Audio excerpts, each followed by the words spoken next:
In second generation form, Audi's RS5 moves from V8 to biturbo V6 power as part of a significantly more sophisticated package that edges this Ingolstadt contender closer to the standards being set by top BMW and Mercedes rivals.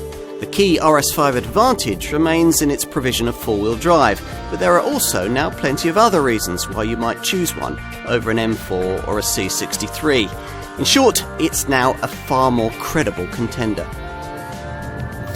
On the move, there's absolutely no doubting that the engine switch has delivered significantly more speed this time around. Forget the fact that the 450 PS total power output is pretty much the same as that delivered by the old V8. The stat that really matters here is pulling power, and those twin turbos deliver far more of it. To be specific, the torque figure rises 170 newton meters to 600 newton meters, which equates to an astonishing 44% power to weight ratio improvement. It's enough to make this RS5 feel like a bona fide junior supercar. 62 miles an hour from rest takes just 3.9 seconds, and the top speed can be as high as 174 miles an hour. True, the engine's aural fireworks aren't as engaging as they were with that old V8, but with the optional RS Sport exhaust fitted, this model's 2.9-litre TFSI V6 has its own theatrical fizz, and you're really warm to it after you've lived with it for a bit. Plus, as expected, it's considerably more efficient than the old unit, managing 32.5 mpg on the combined cycle and 197 grams per kilometre of CO2. This RS5 also tackles the turns more effectively this time around. Part of this is down to the redeveloped Quattro system, which usually directs 60% of torque to the back wheels, but if conditions demand, it can send up to 85% of power to the back, or if necessary, as much as 70% to the front. This setup has been designed to work with a torque vectoring system that applies minimal brake interventions to the wheels on the inside of any given curve before they start to spin, thus maximising traction and making handling more precise, agile and stable. Also playing its part here is the standard fit sport differential, which at speed through tight corners can constantly vary the amount of torque that's distributed to each of the rear wheels. As usual with Audi, there's a drive select driving mode system that enables you to tweak the throttle response, the stability control thresholds and the impact of that sport differential system. It'll also alter the suspension feel if you've paid extra for adaptive damping. Plus, of course, the drive select settings alter the response of the transmission, and that's an 8-speed Tiptronic auto paddle shift setup.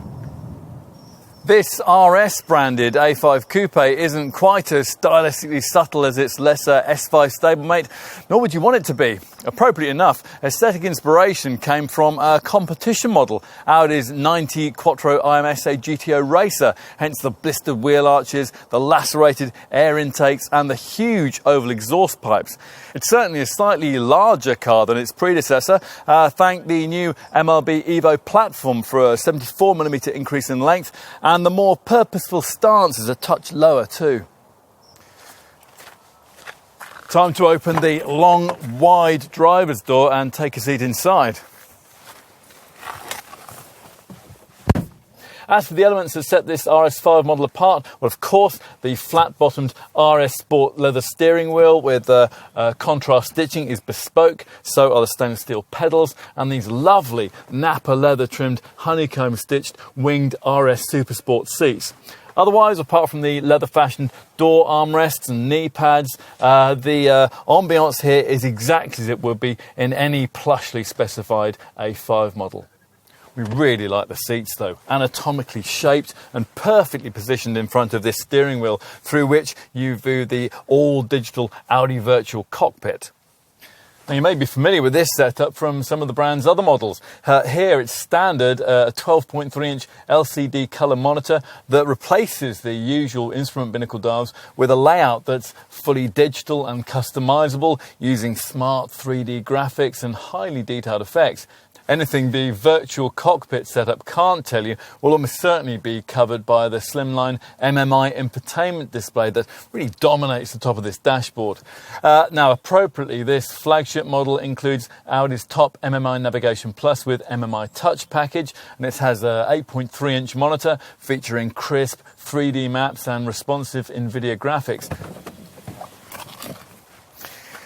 Right, let's take a seat in the rear. Buyers in search of a two-door design tend to transport adults in the back very infrequently, but when the need does arise, this RS5 coupe can improve a little on the claustrophobic quarters provided by some of its closest rivals. Finally, let's take a look in the boot. Now, this trunk area has gained 10 litres in size with this second generation model's longer design, and it's now the largest in the segment at 465 litres. This is, according to Audi, an athlete in a tailor-made suit.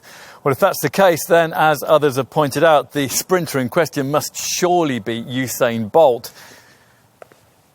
Critics may see its approach as overly clinical, but that's a subjective thing. The hard facts are that when it comes to rival cars, a BMW M4 and a Mercedes AMG C63 coupe compromise you every time it rains. And one of those wild, super four-wheel drive hot hatches compromise you every time your boss checks out your space in the company car park and tells you to grow up. Of course, if you wanted to follow his lead and get completely sensible, then you'd have to admit that an Audi S5 would make more sense on paper. But the best decisions aren't always made on paper.